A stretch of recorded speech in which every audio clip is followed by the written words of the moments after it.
All right, Simon Roche. I really appreciate having you here. You are from South Africa. You're a kind of middle-leaning conservative, and you've been trying to make the world aware of the things that's going on in South Africa, especially for white people who are in harm's way. I've had you here on Rubicon before, but just give me an overview. How are things in South Africa right now? I mean, is it worse than when we talked last time, or is it better? How are things really? Well, if I may, I'll rapidly begin by reminding people that I represent the organization Suidlanders, which is spelled S-U-I-D Landers, S-U-I-D Landers, and people can visit the website suidlanders.org. I'm an employee. I work for a boss, our founder and leader, Mr. Gustav Miller. And so everything that I say represents that organization and our cause and what have you. And Suidlanders was constituted under the aegis of international law, particularly, but not only, the protocols additional to the Geneva Conventions, which make a specific provision for identifiable ethnic groups to make plans to safeguard their welfare in the event of something like a civil war. The definitions are very broad, but to keep it simple and short and to the point, something like civil war.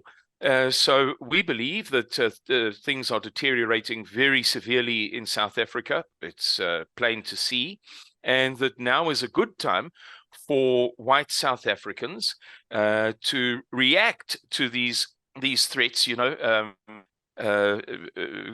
kill the Boer, the thing has come back again. This famous song, "It's time to kill the Boer, to kill the farmer, to kill the whites." We believe, as Suidlanders, that we should prepare for the worst, but in a good way. We don't rape, we don't murder, we don't cheat, we don't steal, we don't rob. So we're not like the African National Congress. We're not a typical kind of, some organization in Africa that's just wants to cause trouble and riot, rebel and revolt and burn things down. No, we're mild-mannered, ordinary, boring people preparing for the worst in our country, which we believe is coming. And so to answer your question, I'm in the USA at present, trying to bring awareness to what's happening in South Africa. And as you asked whether it's better or worse, it's much worse. I'll give you a few quick examples. Our national post office has crumbled, and it is now in liquidation, a form of liquidation called receivership. Our national airline, the very famous South African Airways, was recently sold for about 50 US cents. Our national electricity provider, Eskom, is in a very bad way, and there are blackouts all over the show all of the time. In the week before I went to the USA, I landed here on the 18th of September, where I am now. The national blackouts for everybody, man, woman, and child, the whole country shares on a rotational basis, were for 9.5 hours a day. In the previous week, they were for 11.5 hours a day. Yesterday, a friend of mine sent me you can get the schedule on the internet. They tell you what your blackouts will be for the day. And his are 12 hours a day at present, today, Sunday, the 26th of November. So that's, you can imagine the knock-on effect of that. It's not just that there's no electricity. It means that businesses can't trade. It means that cell phone towers stop working. It means that goods in shops, in freezers and fridges, defrost and spoil and rot. It has a tremendous knock-on effect. It means that, for instance, farmers who depend upon irrigation, as we do in South Africa because it's water scarce, the country, therefore crops must be heavily irrigated. from our few water sources, it means that farmers, for that duration of the day, can't irrigate the crops. And for crops to grow properly, maize, for instance, it requires 12 millimeters of water every single day without fail in the South African environment. So there's a lot going on in South Africa. It's very bad. We've just received advice that we have officially the highest unemployment rate in the world, and we are apparently the second most violent society in the world. So much worse than when we last spoke, Asker. Mm-hmm. Can you pinpoint what's really driving this development? What's going on? Something must happen behind the scenes to make this negative development. Because South Africa, as we understand in the West, in the beginning was this rainbow nation and democracy made by Nelson Mandela. That's what we kind of how we perceive South African and South African development. What's going on? Well, it turns out that it was all a nonsense story. It was hype. It was marketing. It was advertising. It was public relations. It was a paper tiger. There was never substance to that. The first multiracial democratic elections in South Africa took place after 32 years of apartheid. 33 years of apartheid in 1994 of Nelson Mandela fame, the ANC. And initially, South Africa kind of lived up to the hype to some extent. But fairly rapidly, we began to see a decline in law and order. I remember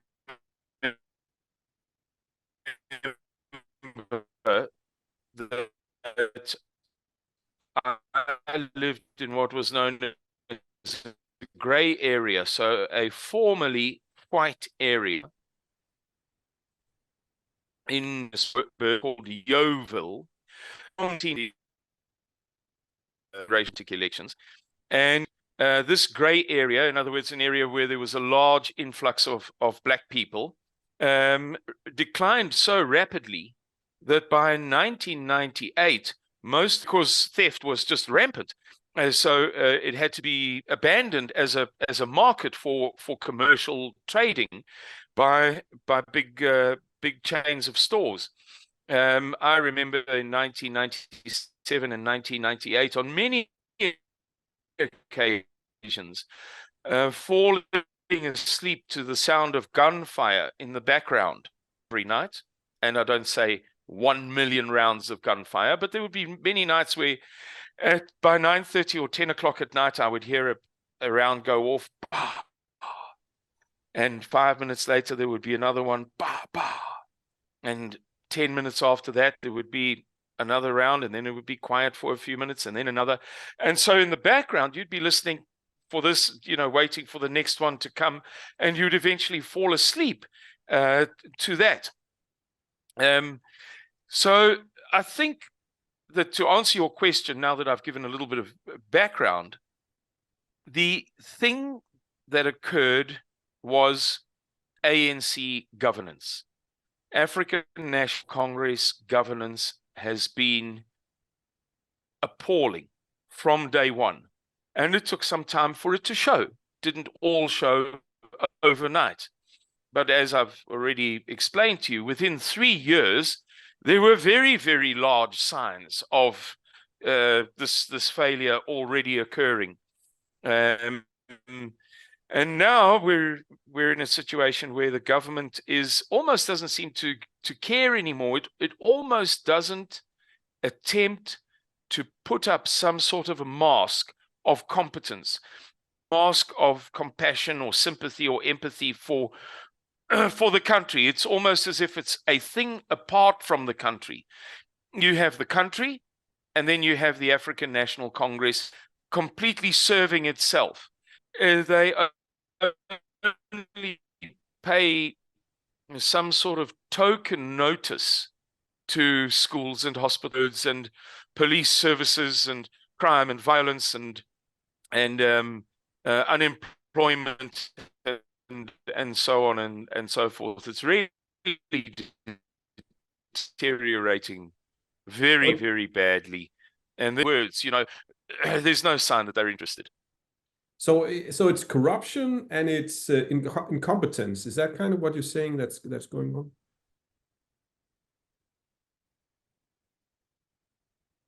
Those are two very suitable words: corruption and incompetence.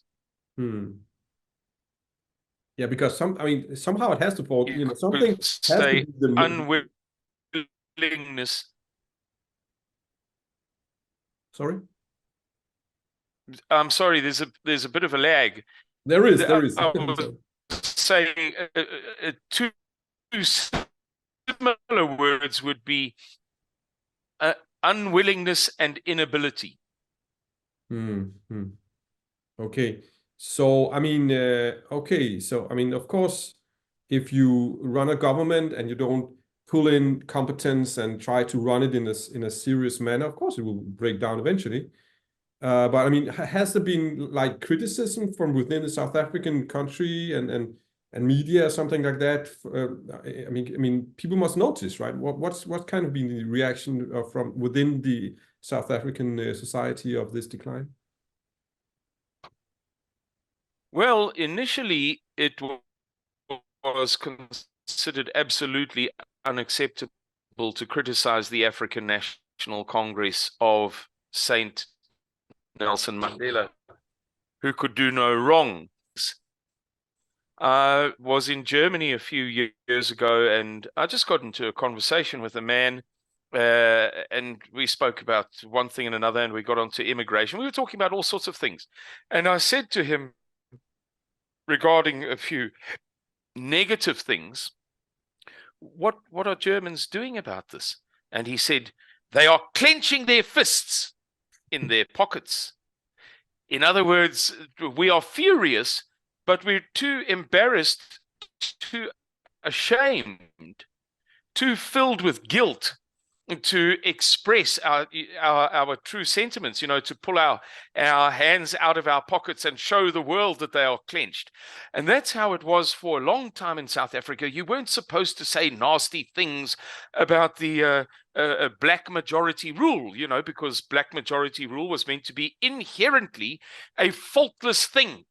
And many conversations occurred, let's say, within white circles in a very racist manner, because you couldn't criticize openly.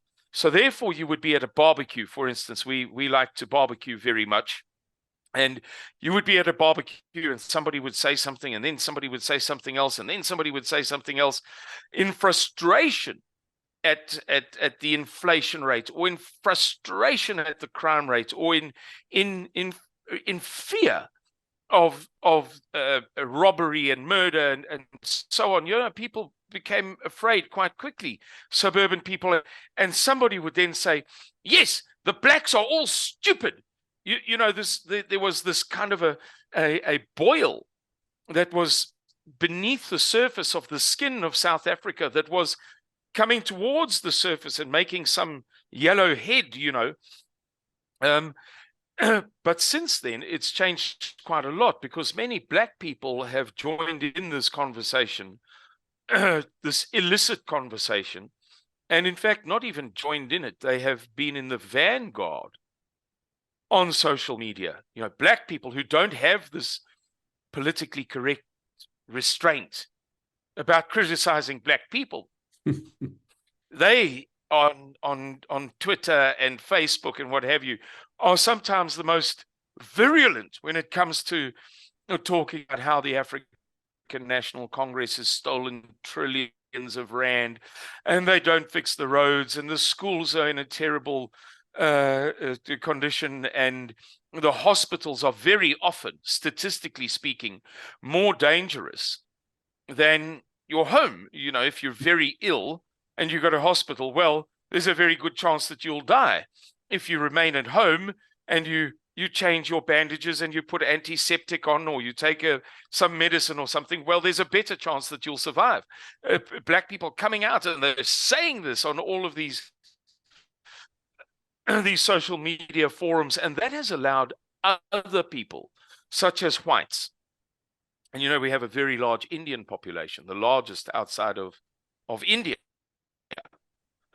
And we have a group of people known as the coloreds. They call themselves coloreds. That's their chosen term. That are coming out and saying that they're being made bold by the fact that black people are now calling the ANC for what it is, just and harmful.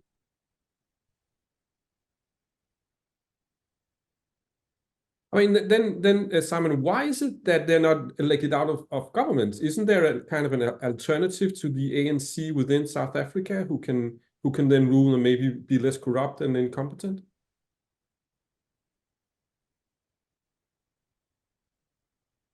You know, Asker, in the 1960s, 70s, and 80s, very often movies would be released in South Africa before larger markets in the world, because there was an opportunity to assess them across different cultures. That's just one example. Excuse me. The same applied to certain products. They would be developed in Germany or the USA or wherever, and then they would be released in the South African market because they could be tested according to first world standards, you know, the wealthy world standards, the poor black people. They could be tested against other population groups. And one of the most interesting things, it's a very, very well-known phenomenon, is the brand loyalty of black people. This is a globally recognized phenomenon, whether it's cultural or it doesn't matter what the reason is. But if a black person determines that a certain clothes washing powder is the right washing powder for them, they will continue to use that clothes washing powder for a much longer period than white people will, or Europeans or North Americans generally, if the price goes up, or if the quality seems to deteriorate a little bit, or if the competition brings out a similar product that is superior. And I think that is a genuine explanation for the phenomenon of the success of the African National Congress, in spite of the how detrimental it has been in South Africa. Black people see the African National Congress as the party of freedom, as the party of hope, as the party of promise of 30 years ago or 40 years ago, which is somewhat false, because the African National Congress's success was due largely to its support in the West. There were three parties of very similar size and support: AZAPO, the PAC, or Pan-Africanist Congress. AZAPO stood for the Azanian People's Organization, the Pan-Africanist Congress, or Pan-African Congress, and the African National Congress. And the ANC was the one that was chosen by the world. And it received the artificial boost of funding and support and asylum in Denmark and you name it. And so there's this kind of false understanding that only the ANC is due the credit for ending apartheid. So no matter how bad things get, no matter how miserable our lives may be, we must continue to vote for the ANC. Yeah, okay, I can see it. So it's actually kind of while here in Denmark, right? It's you know, when we get tired of the politicians, we kick them out, right? It's like a boom. And I guess that's a small country, and we have this democratic culture, and we don't like it when we can see corrupted politicians. We get really annoyed with them, and then they fall in the support.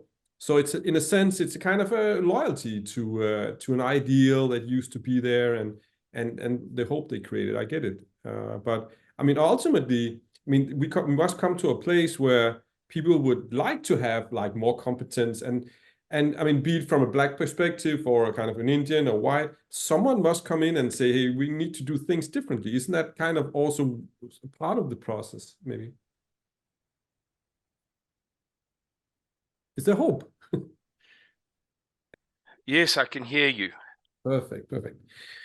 Okay, well, I understand the process of this. This is unfortunately a matter of, yeah, bad governance, essentially. And one would wish good governance in a country to make it work. I mean, that's like, that's how it should work, right? Good, uncorrupted government. So, but I'd like to start on another kind of issue that we kind of that maybe also be interesting for you guys, because the thing is that, well, you come from essentially, Simon Roche, maybe you came from France, or your ancestors came from France, or so there's a lot of Dutch in South Africa. And the thing is, the funny thing about Denmark is it's kind of the core of European culture. I mean, Denmark and Sweden used to be the place where migration went out. It went down to Holland, it went to the UK, and from there it went to the States. So we've been like Danes here for like 7,000 years or something like that. And there's been a lot of discussion on this culture of the Caucasian. Is it worth maintaining? And it's coming from a place where we have this culture, like it's been here for 7,000 years.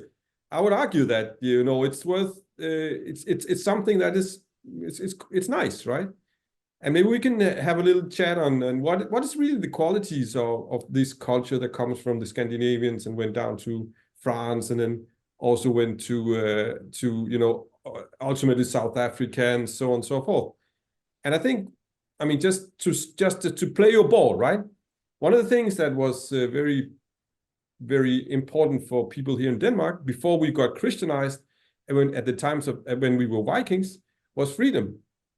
And we had what we call the Free State. That was kind of, in the Viking times, everybody met at and convened in a tinge, a thing, and discussed things democratically, chose a leader, the chieftain, so on and so forth.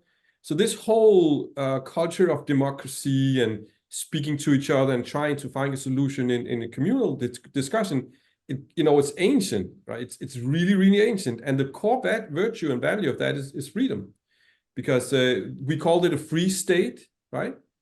Freistaat. And the whole idea about this was each man, was a free man on his own little lot of farming. And we met, and we had a king, right? But we could kick him out if we didn't really like him.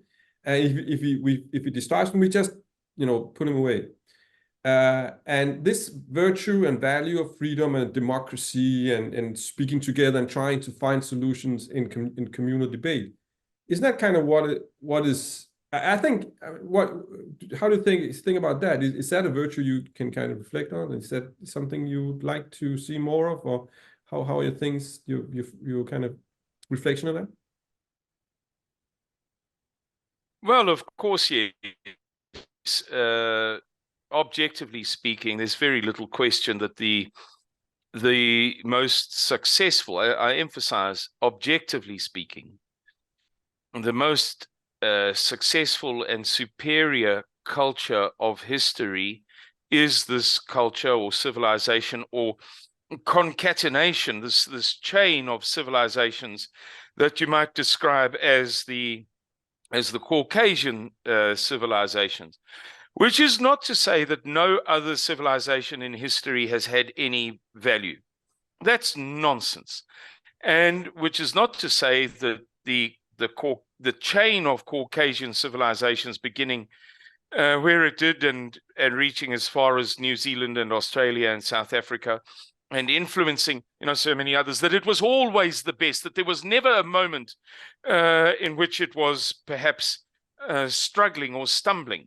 But on average, there is no civilization to compare objectively to the Caucasian civilizations, and therefore there's something to be said for preserving it in its purest form, in its least adulterated form.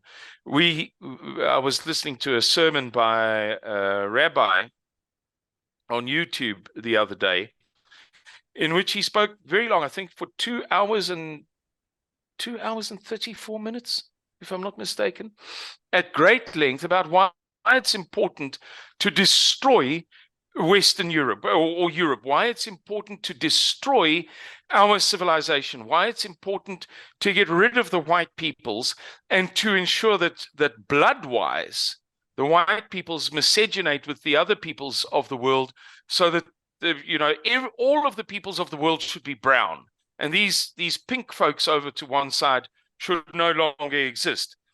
And I listened to this very long, very deep explanation, which was not based upon polemic. It was based upon Talmudic principles, biblical principles that certainly they believe, and that's fine. But I thought to myself afterwards, I disagree with you. I think that this very refined culture, this very refined people, with its unique genetics and its unique DNA and its unique habits, unique tendencies, unique recessive genes and unique dominant genes, that it is something special, and it has proven itself over time to be something special. That it gives to the world things that the world otherwise didn't discover for itself. So that is my answer to you, to your question. Yes, it's worth preserving. Yes, it's beautiful. Yes, it's special. No, it is not always the best, and no, it is not always flawless. But objectively, who can compare? For longevity, the length of life, and also for quality in terms of progress and development and origination of new ideas and the conception of leaps and bounds of development forward. Yeah, I think, I'm only half, right? My mother, she was white. My father was from Bangladesh. So, I'm not like, I agree in many ways that, I represent Western culture. I really do. I've lived here, I've brought up here, and I love it. And I agree, but I think it's not essentially, it's not necessarily something about the genes, right? I mean, there can be wise people around the world who also, get these ideas and develop them. And like in India, they took the ideas of democracy and made it to them, made it themselves, and so on. Ideas can be disseminated across cultures, essentially, right? It can be here in Denmark, but it can also be in many other places in the world. But there is absolutely no doubt that the beauty of the ideas that I encounter here in Denmark is beautiful. I went to church. I'm a Jew, right? So I don't go much to church. My friend, he lost his mother, and they at the church they were my friend's mother, she passed away, and the beauty of this sermon was so beautiful. It was so life-giving, so respectful, so just the Danish church is something very, very special. People don't really know it, but it's so pure, right? It's so, life-giving and respectful. And there's a lot of pockets like, Kierkegaard, maybe, the Christian philosopher, others like that. The ideas here are so beautiful. Also, the ideas of I think that's one thing that often strikes me as something I really think is cool. And it's a very essential thing about these Caucasian cultures. Like in the Viking times, you had this freedom of when you communed, but there was also this stone called the law stone. And when you went to the law stone and put your hand on it and swore something, it was holy word, right? And the gods would look over you, and if you broke that word, then you'd really be in trouble, right? So this personal integrity, and when you give your word, you never, I mean, that's something really bad to not keep your word. Kind of, it's an integral thing about ethics, right? if you swear, if you give your word, you always keep it. Otherwise, the gods will be after you, right? And this still has a lot of people don't know it today, but it still is very important for many people in Denmark. If you promise something, you do it, right? This is actually something which is very important for commerce, right? If you say that you were there with the packet goes there. Why? Because you gave your word, right? This thing about giving your word is something I think is really important, and actually one of the keys to the success of Western culture. The personal integrity of actually saying, yes, I will do it, I'll also do it. How does that reflect with you? Well, I think so. There's not much that I can add to what you've said. I think that there's a huge debate to be held about genetics, and what qualities are more unique to Jack Russell dogs and what qualities are more unique to Belgian Shepherd dogs. But notwithstanding your own opinions on that, I think that if we leave out that sensitive part of the conversation, there's still a lot to be said. There's still a lot to be said for Danish architecture, even if some guy in Nepal could have done it if he'd wanted to. He just decided not to. Yes, but somebody in Denmark decided that they would do it, and it's beautiful, and it's not in Nepal, and it's in Denmark. I think, the obsession with progress in the West, the obsession with leaving behind yesterday is something noble and worthwhile. I think that freckles, as I have many freckles, I think there's something to be said for it. Just as people in other races may say, yes, well, I like the fact that steatopigia is universal in Black women. I think it's the best. And I wouldn't say, well, I think that all Black women should not have steatopigia. It's like redhead. My people come from Ireland, so some of my cousins have very, very red hair, or half red hair, strawberry blonde hair, and I think it would be a terrible pity if that was wiped out. And it does appear now as if leave aside miscegenation, leave aside this idea that some people are saying we should breed out the white people. Just let's talk about culture and religion and progress. And I think that we're in a very, very, very, very difficult time, Asger. We are in the most difficult of times. It seems as if the West is on the receiving end of an assault, the likes of which the world has never seen. Now, there are some people who might say, oh, well, it's not as bad as World War II. And others might say, oh, it's not as bad as World War I. And others might say, oh, this is nothing compared to the 80 Years' War, the 30 Years' War, the 100 Years' War. That's true. It would be false to say that right now in Denmark, or for that matter, as a white person in South Africa, we are on the brink, the absolute brink of extermination, and that our lifespans have dropped to 21 years of age or 25 or something. And we, on average, only eat 800 calories of food a day. And, the houses don't have central heating or air conditioning. That is true. However, I think equally we can say quite honestly that there appears to have been a dramatic decline over recent years that was perhaps not necessary, that was perhaps very regrettable, and which it would have been a good thing if it had not happened. That would be my retort to you. Yeah. The philosophical explanation behind this move of woke and anti-white sentiment is really, as I have analyzed it, it goes all the way back to the Nazi era. Asger? Hello, yeah. Asger? Yeah. Yes. Okay. I pick up again. Sorry, I heard you say back to the Nazi era. I didn't hear anything before that. Yeah.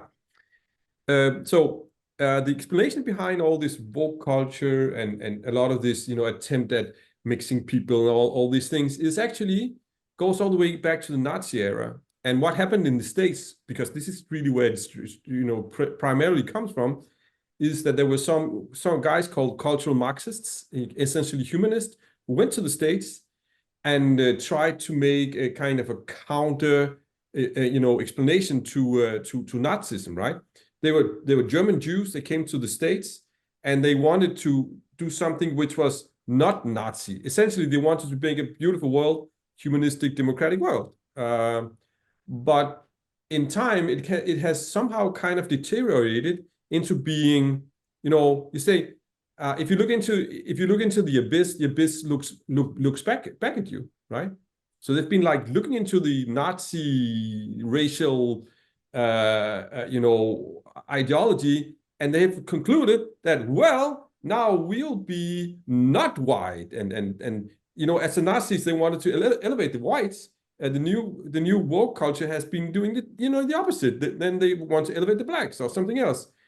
So the problem is essentially, as I see it, is that it's the same, right? If you're woke, if you're Nazi, it's the same. It's the same ideology of racism, of someone being above the other and trying to exterminate this and that. You can see Kill the Boer and in Zimbabwe. They're kind of using a lot of the same ideas and same horrible. I'm a Jew, right? My 1/3 of all of Jews were killed in this war, right? My grandmother, she had to flee to Sweden and this and that. My point is, the problem essentially right now is that we don't have a positive outlook on the world. Before all this woke bullshit, sorry, excuse my language, the idea of the United States, I just talked to my black friend yesterday, right? We talked a lot about what was really the idea of the United States. It was, the US is, it's the American dream. We're trying to build this Israel. We're trying to build the perfect country in the world, something which will make us happy. And they succeeded in the 50s, right? As he said, in the 50s, the US was this dream of a world. Everything just worked. So they went from this, as I think, beautiful ideology of, trying to make the perfect society for everybody, and then started taking this kind of, it was polluted by this Nazi shit, right? And I think we should get rid of all this woke. We should get rid of all this Nazi bullshit, all this racism, and start to to maybe look at the beauty of culture, right? The beauty of the American dream, the beauty of trying to make the perfect society that works, when the train works, that's uncorrupted, where people are respected, with a sound religion. All these things were the whole idea of the American society. That was what the first pilgrims really wanted. And I think the great tragedy today of Western society or the world in general is that we've dumbed down the ideas we used to have to a stupid level of race, this and that, right? And I hope that this, I mean, that's actually the whole discussion between Israel and the United States, right? What's really the idea of Israel? Israel is supposed to bring peace, right? We're supposed to be the society which is perfect and makes everybody happy, and we're supposed to give to you guys, to the Americans and everybody else, because we have the surplus to do this. How do you do that? We make this society that works, which is, is lawful. Police works, it's not corrupted. The democracy works, it's actually working. Everything is working. And I think that's really the only answer, essentially. I know there are the other ideas, but I think if the white people still go back to being Nazis again, I mean, that doesn't bring a beautiful society. That just brings more misery and more stupidity. I really hope that we can have a movement where we are bringing peace, right? That's what I've been working for in Israel for a long time. Bring peace through being good guys, right? Not being stupid and not being, naive, being aware. I support the troops in Gaza right now. I do, because, they took people away from their homes and everything. But the end goal is not to be, to make a fascist, oppressive state. Is to make a happy society, which brings peace. Oh, sorry, that was my rant. Sorry about that, Simon. Does that make sense in your perspective, or how is that?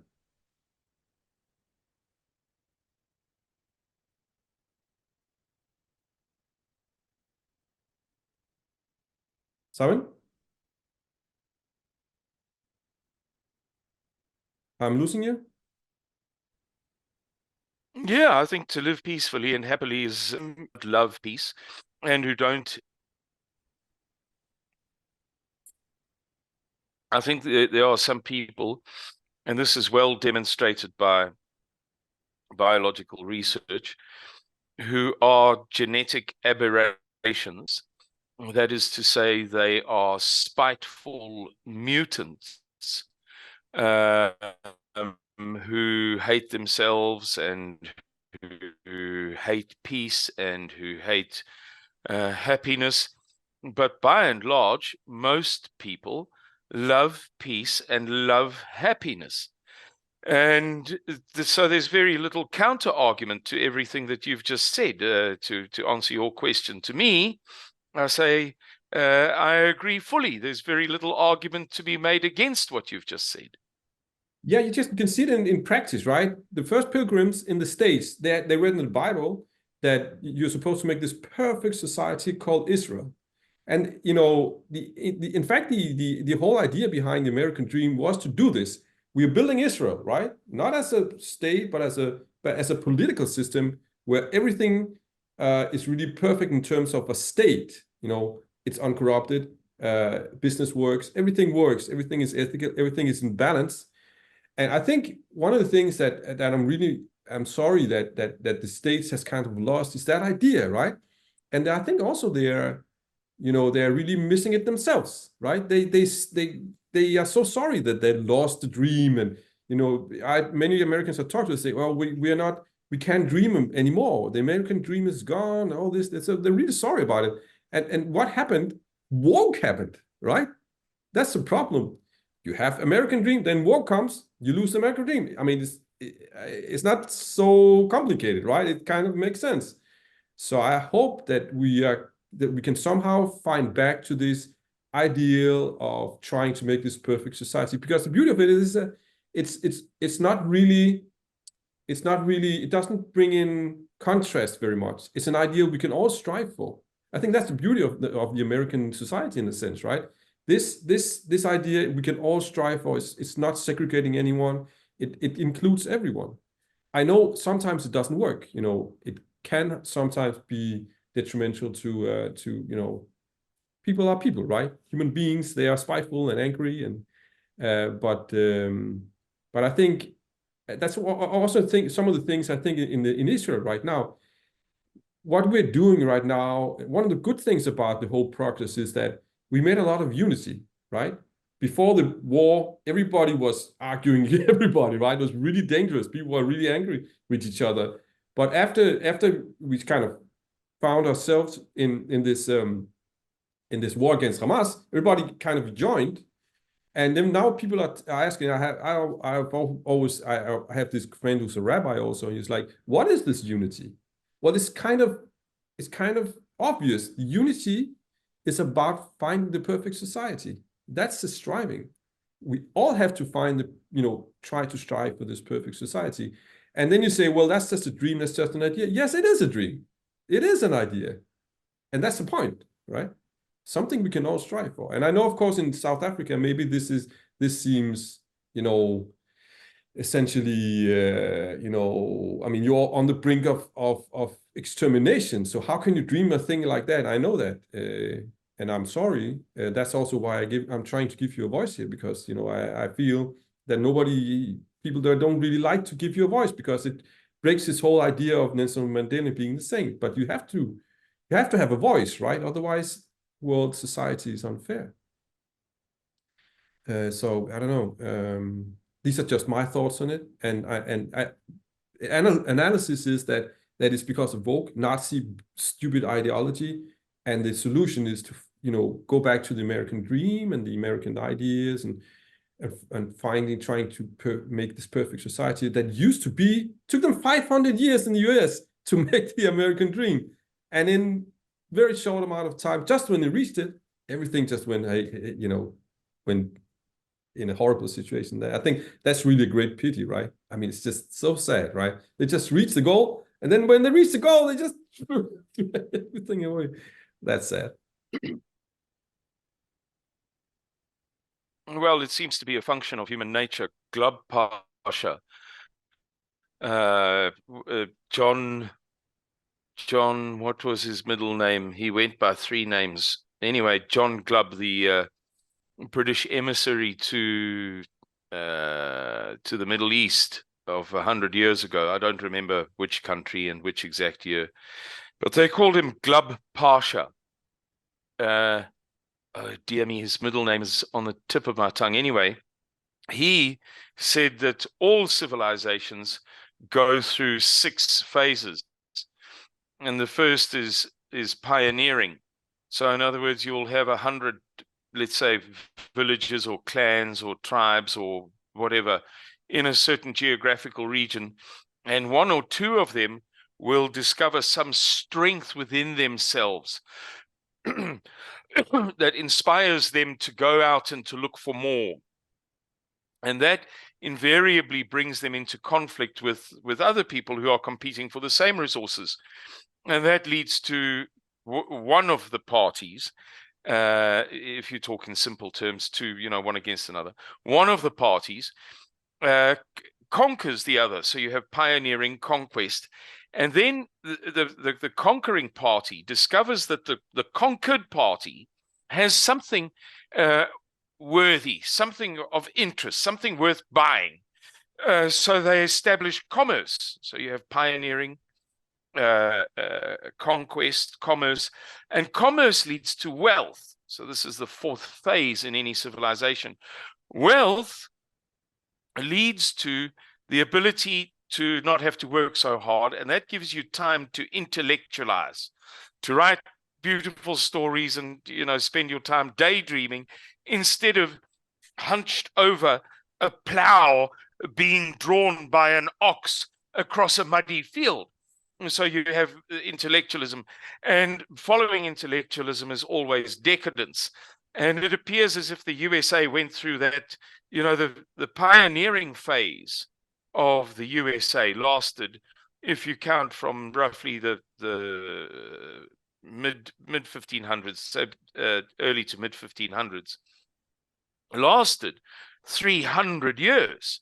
It was only the 1800s that the USA became a commercial powerhouse, that the railroads were starting to be built. That was in the late 1800s. And that commerce became a feature of the United States of America. It was only in the 1700s and 1800s that the USA was exporting the cotton to Manchester, for example. So that it took up a long period, that period of pioneering and conquest. The first 2 phases occupied arguably 300 years of the USA's history. And then you could say that commerce occupied about another 100 years, roughly, from the late 1800s to the late 1900s, the early 21st century, perhaps 120 or 140 years, if you like, arguably 150, 160 years. There you've already got 450 years or thereabouts. And it appears as if the wealth which came in, the true wealth of the USA only originated after World War II. It was only after the Great Depression and after the Roosevelt's New Deal period. So you're talking about the teens, 20s, 30s. Then you've got World War II. Then picking up the pieces after World War II. It was only really in the 50s that, every American family owned a house, or 93.8%, whatever it was. It was only in the 1950s that everybody began to own a car. Even school teachers and bus drivers and so on in the USA. So that period of wealth came in very, very late and has lasted a relatively short period of time. I'm talking about universal wealth across the society, not the exceptions. And then came this intellectual period, which came in very late. I don't think that there's any advanced modern society in the world that would have pointed its finger at the USA in the 1980s, 1990s, even the early 2000s, and said, oh, they're a bunch of intellectuals, that lot. Oh, they're like the French in the 17th century. Oh, those Americans are so intellectual. On the contrary, Americans, the American intellectual scene agonizes to this day over the great American novel. They looked for it in the 50s. They looked for it in the 60s, the 70s, the 80s, the 90s, the 2000s. It's going to come any day now. I remember Time magazine reports in the noughties, you know, about American authors, and should we be calling such and such the great American novel, and what about the Great Gatsby, and if Scott Fitzgerald, and does it fit the criteria? Agonizing in their souls over why can't we be more intellectual. Now, in recent years, you might say, well, that threshold has been crossed with Tarantino and the Coen brothers, these very especially exercises in intellectual indulgence. But it hasn't lasted terribly long when it has become the time of decadence.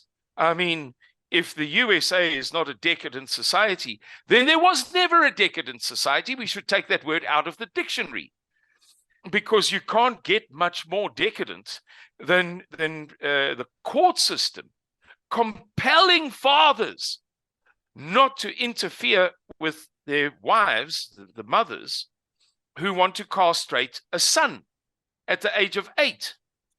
Twin boys, Texas, 8 years old. It's a case from recent years. 4 weeks ago, on Friday or 4 weeks ago, there was a court decision handed down, I can't remember in which state, in which the mother prevailed against the father. The wife prevailed against the husband. The court took the wife's side regarding a 5-year-old boy to be castrated forever. Homosexuals in the military. Now, in our modern paradigm, we sort of think, well, I mean, if he's gay and, you know, he can shoot straight, well, I don't know, should it be any of my business? If he's gay and he can work at the bank, well, then surely he can work at the army. But 30 years ago, that reasoning, my reasoning, the reasoning that I'm sharing with you, was anathema. Nobody thought like that. Or it would have happened 30 years ago, but not in Sweden, not in Denmark, not in Norway, not in Germany, not in France, not in the most liberal societies in the whole world. Did anybody say, well, if he can work at the bank, he should be able to share a bunk with the boys on the submarine? So whether we like it or not, certainly history says that we are decadent. We might, you know, I mean, yeah, but you know, I agree and then I disagree. We're not all that decadent, but we're living in a decadent time. So the USA has been through everything, and it's. I'll be finished in 30 seconds. I apologize for the long story, but the US has been through everything in the last period. It just seems to be getting shorter, and road within minutes.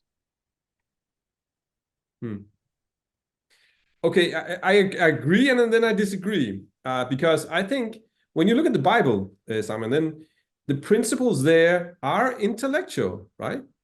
The rule of law, how you're supposed to be a king, you know, also commerce has a lot of intellectual principles. But the thing about, I think, where things went wrong in our society is that you take these eternal rules who have been perfected and communicated, and you look at it in the Bible, and it's there for a reason, right? It's because it's something eternal, essentially, right? The rule of law, how does it work? You know, you have rule of law because you protect the weak. You know, this is something some king invented 5,000 years ago in ancient Babylonia, something like that, right? And what has happened is really that Nazism is actually a really good example of this. Hitler was not an intellectual, and he had all these ideas, right? And they didn't work, right? You have to, as I see it, as a philosopher, You have to look for quality. I mean, if you buy a car, do you just experiment with the car, putting another door on and then try to put it with 3 wheels, stuff like that? I mean, you wouldn't do that. You would buy the best car. You buy the car that is most, tested and with the company that's really doing good cars, right? The way we have been kind of working with our society is that we experimented. Communism, it's a good example also, right? Now we say, okay, we will have community. Communism means community, and it's at the same time it's international. So what's wrong with that? Community is essentially people living together having something in common. You can't have that if it's international. It doesn't work. It's that human nature. And I think really what's been going on in our society, and that's why I think we need a renaissance, rebirth of the classical ideas that we've been experimenting so much and it's not working and it's tearing down our societies. We need to go to the source again and see what was it really that these ancient guys were thinking about. What did Plato? Why did he think about this and that? What about Aristotle? What about the stories in the Bible? What about the original ideas? Because everything has been modded out, and that's why things are not working. Work is just another fad, right? It's not really something of intelligence and beauty and advancement. While as the idea of law is a beautiful idea, the idea of science is a beautiful idea, the idea of enlightenment is a beautiful idea, and so on and so forth, right? We're living in a very shallow culture in a sense, I think, and I think, and then obviously the solution to this shallowness is depth, is understanding things, in its true sense, right? And then from there on, trying to follow these ideas of these beautiful, beautiful principles of our society, right? Understand it and then work with it. And to be honest, a lot of the ideas, they don't have any race on them.